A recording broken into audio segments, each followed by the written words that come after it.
क्या सीमा को हिंदुस्तान भेजने के पीछे पाकिस्तान की कोई साजिश है? क्या सीमा आईएसआई की एजेंट है? क्या सीमा हिंदुस्तान को बर्बाद करने के लिए हमारे देश में आई है? क्या सीमा पाकिस्तान की एजेंट है? ये सवाल आज इसलिए पूछ रहे हैं क्योंकि सीमा पार से साजिश एक्सपोज हो गई है। सीमा हैदर जब हिंदुस्तान में आई तो कुछ लोगों को उनसे लगाव हो गया था। लोग सोशल मीडिया पर भारत सरकार से ये मांग कर रहे थे कि सीमा प्रेम के खातिर हिंदुस्तान में आई है, लेकिन पहले ही दिन से आपके अपने channel India news Uttar Pradesh Uttarakhand ने सीमा पर कई सारे सवाल खड़े किए। सवाल पूछे थे कि आखिर क्या एक महिला 3 देशों की सीमाओं को कैसे लांघ सकती है? आखिर सीमा हैदर अवैध रूप से हिंदुस्तान में कैसे रुकी? सीमा हैदर के पास आधा दर्जन मोबाइल क्यों थे? लेकिन आज सीमा पार से साजिश को मैं सीमा चौधरी एक्सपोज करूंगी।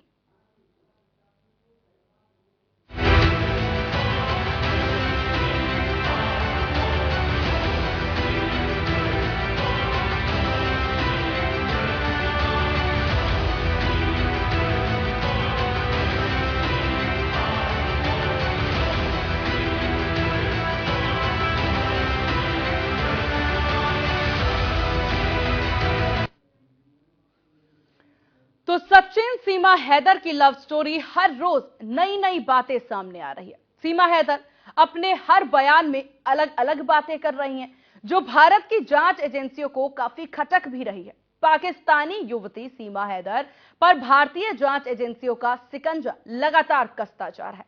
2 दिन में करीब 16 घंटे तक चली पूछताछ के बाद यूपी एटीएस को शक है कि सीमा हैदर उन्हें गुमराह कर रही है।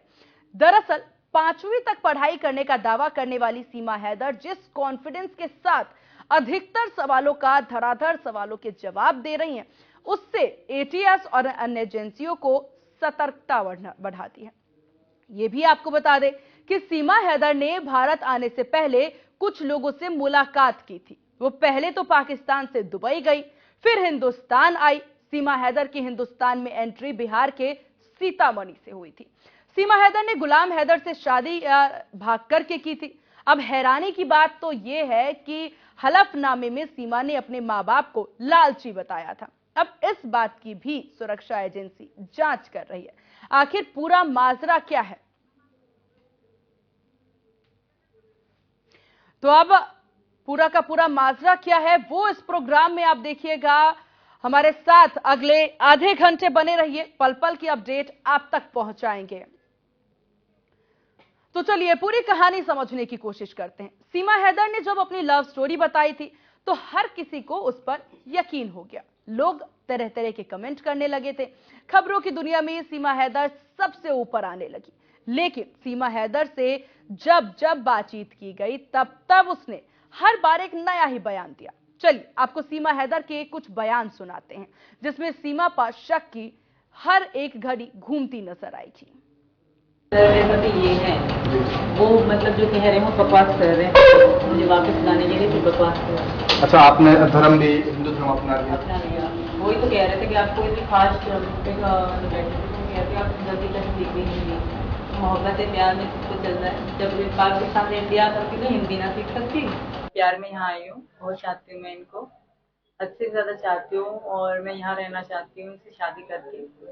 यहाँ की पुलिस, यहाँ का कानून, यहाँ का सिस्टम बहुत अच्छा है, बहुत चेंज है हमारे यहाँ से, हमारे मतलब मुस्लिम से बहुत चेंज है, बहुत अलग है यहाँ की जगह। यहाँ का अच्छा है रहन सहन बहुत, और मैं यहाँ रहना चाहती हूँ। वो मुझे भले बहुत ब्लैकमेल भी करते थे और वो कभी भी मुझे रखेंगे नहीं, ये सिर्फ ड्रामा कर रहे हैं ताकि मैं वापस जा सकूँ और कोई भी इनकी बातों में ध्यान न धरे। सर बहुत अच्छे हैं यहाँ पे सर,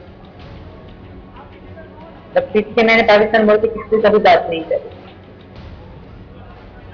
हाँ, एक जो थी न्यूज वाली थी वो मुझे कह रही थी कि हैदरा में बार बार वॉइस कर रहे हैं, आप एक बार उसको वॉइस कर लें, तो मैंने उनको वॉइस करी। सीमा तेरे कितने राज, इस सवाल का जवाब कब मिलेगा ये तो किसी को भी नहीं पता, लेकिन जरूर पता है कि सीमा हैदर कोई प्यार की खातिर हिंदुस्तान में नहीं आई। चलिए अब आपको ये 10 तस्वीरें दिखाते हैं।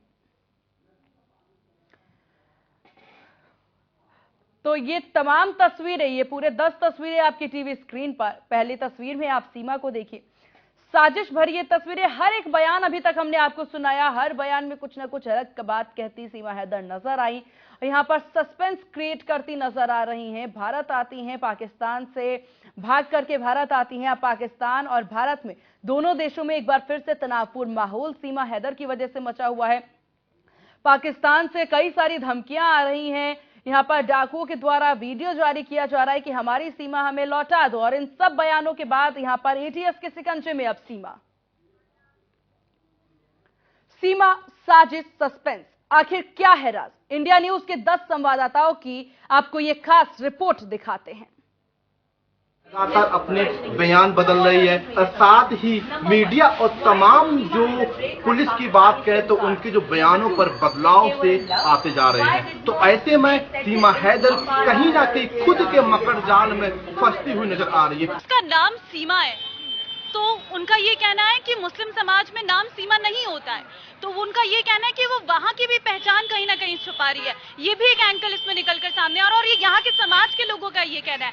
सबसे पहले उन्होंने यही बोला, सीमा हैदर छिपती हुई नजर आ रही है, क्योंकि जब मीडिया के सवाल तमाम खड़े होते हैं, जब कुछ शब्द ऐसे होते हैं, जब कहे तो कुछ चीजें निकल कर आ रही है सीमा हैदर को लेकर, जो कहीं ना कहीं सीमा हैदर द्वारा जो दिए गए बयान पर कहीं ना कहीं सवाल खड़े होते हैं। लगातार आवाज उठाई जा रही है कि इसे वापस भेजा जाए। इतना ही नहीं बल्कि पाकिस्तान से एक आवाज उठ रही है किसी सूरत में इसे भेजा जाए, बल्कि धमकी आने लगी है कि सीमा हैदर को पाकिस्तान नहीं भेजा गया तो कई सारे हमले हो सकते हैं। सीमा हैदर की चर्चाएं हैं वो देश में ही नहीं विदेशों में भी की जा रही है, क्योंकि पबजी पर प्यार हुआ था, उसके बाद भारत पहुंची थी और तकरीबन 2 महीने तक अवैध रूप से रबूपुरा में रही थी। इस्लाम से जुड़े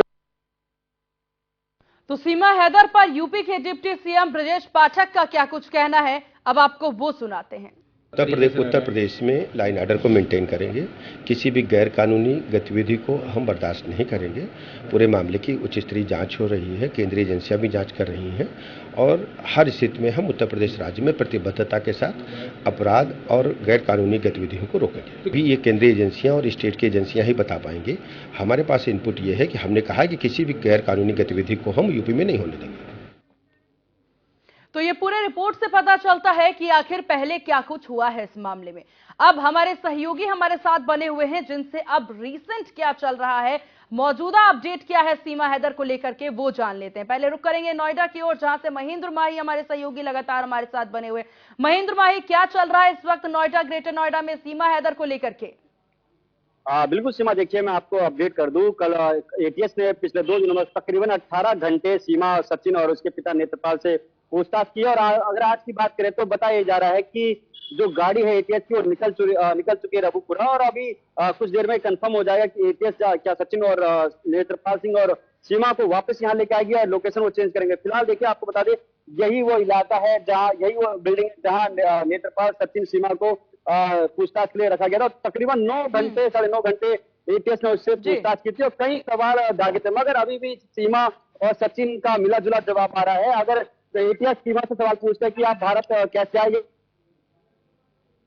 सचिन से पूछा कि आप नेपाल गए थे, दोनों का एक ही जवाब आता है कि हम एक दूसरे से प्यार करते हैं, प्यार के चक्कर में हम एक दूसरे के लिए नेपाल, या सीमा ये कहती है पाकिस्तान से भारत आए। मगर सवाल ये भी है कि देखिए किस तरीके से सीमा के पास जो 5 फोन बरामद हुए थे उसमें से 1 फोन खराब था, बाकी जो 4 फोन थे वो चालू थे। और उसके बाद अगर देखिए जब पाकिस्तान से जब सीमा वापस भारत आई थी तो उसके पास 17,000 का फोन मिला था और उसके पास पाकिस्तानी बिल था, जिसमें उर्दू में साफ शब्दों में लिखा था कि EMI पे ये फोन लिया था और जो सीमा के चाचा हैं उन्होंने वो फोन दिलाया था। दूसरी बात देखिए, सीमा के अकाउंट से जो एक फोटो डिलीट की गई थी, हमने खुद देखा था, सीमा ने अपने अकाउंट से, पुराने अकाउंट में अपने भाई की फोटो डाली थी, मगर जब मीडिया से बातचीत तो उन्होंने बिल्कुल महेंद्र, और देखिए ये तमाम वो चीजें हैं जो कि सीमा हैदर को शक के कटघरे में खड़ा कर देता है। आपका बहुत शुक्रिया तमाम जानकारी साझा करने के लिए।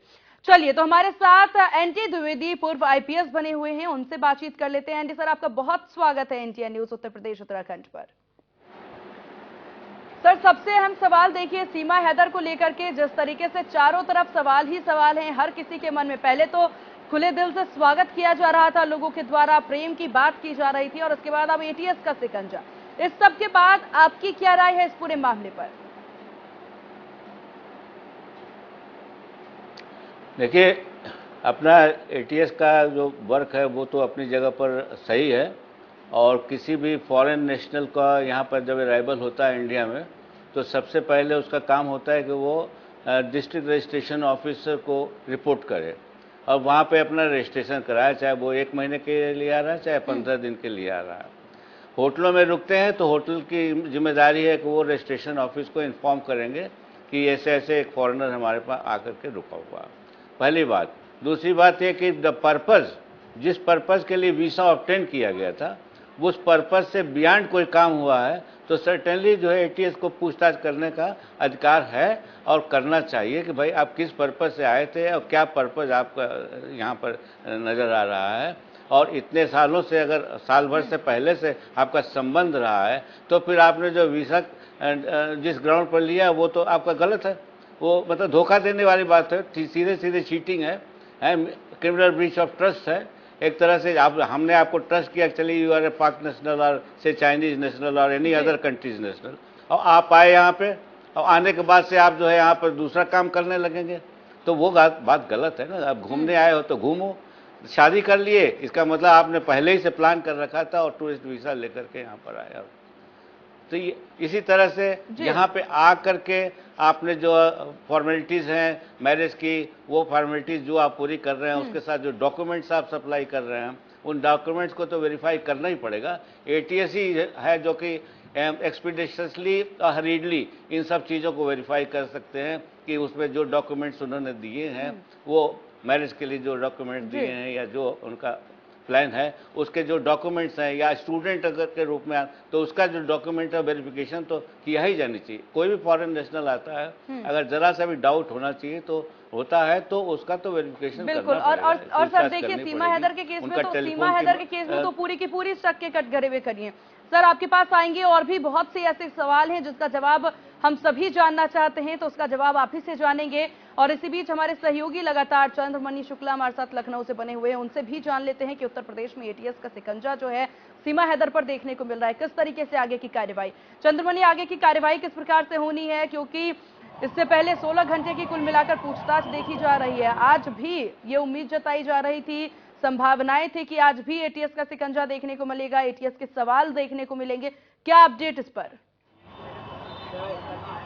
जी निश्चित तौर से अगर बात करें सीमा हैदर की, तो सीमा हैदर को लेकर जो एटीएस है वो लगातार पूछताछ कर रही है, तमाम सवाल उनसे पूछे जा रहे हैं और उनसे सवालों के साथ ही में वो जो तमाम अपनी थ्योरी बता रही हैं, जो अपनी कहानी बता रही, उसके एक एक पहलू को परखा जा रहा है कि किस तरह से उनकी भारत में एंट्री हुई थी, किस तरह से उनका पासपोर्ट आया था, किस तरह से उन्होंने फ़ोन का इस्तेमाल किया था और भारत में आने के बाद उनकी क्या गतिविधि रही। वहीं जो फोन से डाटा डिलीट किया गया है उसके बारे में भी चर्चा की जा रही है और उसको भी रिकवर करने की कोशिश की जा रही है। वहीं अगर बात करें जो एफिडेविट मिले हैं और जो भारत में सीमा हैदर के आने की जो गतिविधि रही है उसको लेकर जो एटीएस है विशेष तौर से उसकी पड़ताल कर रहा है कि किस तरह से आई थी और अगर 4 बच्चों के साथ वो भारत में प्रवेश करती हैं तो उनकी मदद कौन कर रहा था, उनका जो पासपोर्ट था वो किस तरह से बना था।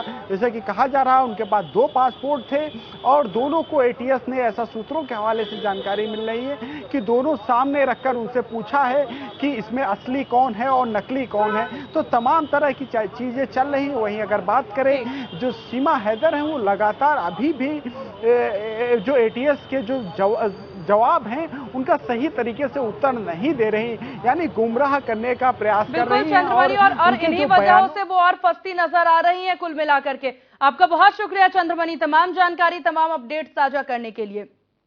द्विवेदी साहब, आपने सुना हमारी सहयोगी की बात कि किस कदर सीमा हैदर जो हैं वो सही सवालों के जवाब नहीं दे पा रही। अब देखिए सवाल तो यहाँ पर कई सारे हैं जो हर किसी के जहन में आ रहा है। इस बीच एक तथ्य ये भी सामने आता है कि सीमा हैदर पाकिस्तान से भारत आने तक बहुत लोगों से मुलाकात करती नजर आ रही हैं।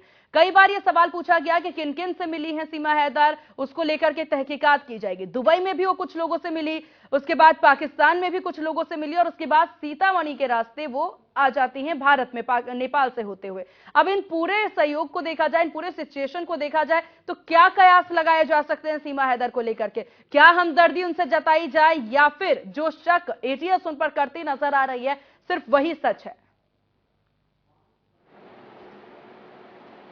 देखिए, जो एटीएस का एफर्ट है वो अपनी जगह पर सही है। इंडिया में इंटर करने का जो रूट अडॉप्ट किया गया है वो रूट सही नहीं है, कहीं से भी मतलब विश्वसनीय नहीं कहा जा सकता। पाकिस्तान एक तरह से हम लोगों से नो रिलेशन वाला कंट्री है, फिर भी इंटरनेशनल रिलेशंस के अंतर्गत इंटरनेशनल लॉ के तहत हम उनको प्रोहिबिट नहीं कर सकते हैं। कोई भी पाकिस्तानी या चाइनीज इंडिया में आ सकता है, अभी बैन नहीं लगा हुआ है। और लेकिन आया क्यों, किस बात के लिए आया, किन किन लोगों से संपर्क किया, क्यों उन लोगों से संपर्क किया, ये चीज़ तो एटीएस ही वेरीफाई करने की कोशिश करेगी ना, और कौन करेगा। फिर इसमें जो है आपने चीटिंग कर दी है, सीधी सीधी आपने वहाँ से वीसा निकलवाया और वीसा निकलवा करके आप कहाँ से कहाँ गए और कहाँ से कहाँ चले आए। ये तो अपने आप में जो है एक बहुत बड़े रैकेट का इसमें कहीं ना कहीं इन्वॉल्वमेंट है, और वो रैकेट तभी वर्कआउट होगा जबकि हमारा एटीएस प्रॉपरली इसको इंटरनेशनल और एजेंसी से कांटेक्ट करने के बाद, हमारे पास आईबी है, तमाम सारी और एजेंसीज हैं, उनसे कांटेक्ट करके इसको सही जगह पर पहुंचा जाएगा। और इसमें कोई गलत काम नहीं हो रहा है कि एटीएस पूछताछ कर रही, तो एटीएस हैज ए राइट, उसको पूरा अधिकार है पूछताछ करने का। नेशनल एजेंसीज बहुत सी और भी हैं, उनको भी अधिकार है पूछताछ करने का। नहीं द्विवेदी साहब, देखिए सवाल एटीएस को लेकर के नहीं है कि एटीएस क्यों पूछताछ कर रही है, सवाल ये है कि सीमा हैदर जिस तरीके से लगातार गुमराह करती नजर आ रही हैं, एक तरफ अगर देखा जाए तो कहीं ना कहीं उन्हें जासूस करार दिया जा रहा है कई लोगों के द्वारा कि वो जासूस है, लेकिन कई लोग उन्हें मासूम समझ रहे हैं। अब सवाल ये हो जाता है जासूस या मासूम के बीच में जो इतने सारे तार जुड़ते नजर आ रहे हैं, सारा का सारा यहाँ पर सवाल, सारे पॉइंट वहीं पर चले जाते हैं। खैर, आपके पास वापस लौटेंगे, सीमा हैदर से जुड़ी हुई और भी टेक्निकल चीजें आपसे जानेंगे। सर, हमारे सहयोगी वाराणसी से आकाश यादव लगातार बने हुए हैं, उनसे जान लेते हैं मौजूदा स्थिति के बारे में। आकाश, क्या कुछ स्थिति, क्या कुछ अपडेट है आपके पास एटीएस के सवाल और सीमा हैदर के जवाब को लेकर? देखिए, सीमा हैदर वाकई में जासूस है या फिर लबर है, ये तो एटीएस के सवालों के बाद ही पता चलेगा, लेकिन लगातार कड़ाई से पूछताछ जारी है। उससे पहले बात कर लें, काशी के तमाम लोग हमारे साथ हैं, आखिर ये लोग क्या सोचते हैं सीमा हैदर के बारे में? देखिए, पहला सवाल तो देश की सुरक्षा व्यवस्था पे उठता है कि यदि देश का जो नियम कानून है और जो लोग नियम कानून को हाथ में लेते हैं उसके ऊपर सख्त से सख्त कार्रवाई होनी चाहिए, क्योंकि देश में माननीय प्रधानमंत्री नरेंद्र मोदी की सरकार है और प्रदेश में योगी जी की सरकार है। तो जो कानून को हाथ में लिया उसके ऊपर कार्रवाई। आप बिना वीजा, पासपोर्ट और बिना किसी परमिशन का देश में कैसे आ गई? ठीक है, हमारा देश सबको समाहित करने वाला देश है, भारत देश प्रेम का देश है, लेकिन इसका यह मतलब नहीं कि कोई भी किसी भी देश का व्यक्ति आके और यहाँ जासूसी करने का प्रयास करे। कोई भी व्यक्ति आके बिना परमिशन का, यदि आपको रहना है, आपके बातों से लगता है कि आपको इंडिया बहुत पसंद है, भारत के कल्चर बहुत पसंद है, सनातन संस्कृति बहुत पसंद है, आपको यदि संस्कृति पसंद है तो आप परमिशन के तरीके से आइए, परमिशन लेके आइए और आप सम्मान रहिए। भारतीय लोग तो ऐसे हैं कि आपको अपने हाथों पे बैठा कर बिल्कुल परमिशन लेकर आइए। आप क्या सोचते हैं? देखिए, सीमा हैदर एक मुस्लिम धर्म से बिलोंग करती हैं और उनका कानून यह कहता है कि पहले पति से तलाक लें, उसके बाद अपने देश से वीजा लें, उसके बाद इंडिया में उनका स्वागत है। बिल्कुल, देखिए, पहले वीजा ले, उसके बिल्कुल, बाद बिल्कुल आकाश, देखिए बातें हैं, कुछ लोग और हैं, आप क्या सोचते हैं? ठीक है, हम तो ये सोचते हैं कि भाई सीमा हैदर जैसे लोगों की भारत में आवश्यकता नहीं है हमारे देश में। ठीक है आकाश, देखिए कुल मिलाकर के अगर देखा जाए ये आम पब्लिक की राय है जो कि अब निकल के सामने आ रही है सीमा हैदर के विरोध में। द्विवेदी साहब, आपने पूरे बयान भी सुने, हालांकि इसको लेके एक सवाल ये भी उत्पन्न हो जाता है, जब से सीमा हैदर इंडिया में आई है तब से भारत माता की जय या फिर सनातन धर्म को अपनाती नजर आ रही हैं। उनकी जितनी भी तस्वीरें देखी गई, राधे राधे का एक पट्टा बांध करके वो चलती हैं, एक चुन्नी लेकर के वो चलती हैं, तुलसी माता में जल डालती हुई वो नजर आती है। अब इन तमाम तस्वीरों को देखने के बाद क्या ये पूरा प्री प्लान्ड नहीं है? क्या ये पूरी तस्वीरें कहां से ये लगता है कि ये सिर्फ एक सहयोग है या फिर तुरंत ये परिवर्तन सीमा हैदर में आ गया, या ये प्री प्लान्ड है, सब कुछ सोची समझी एक साजिश है?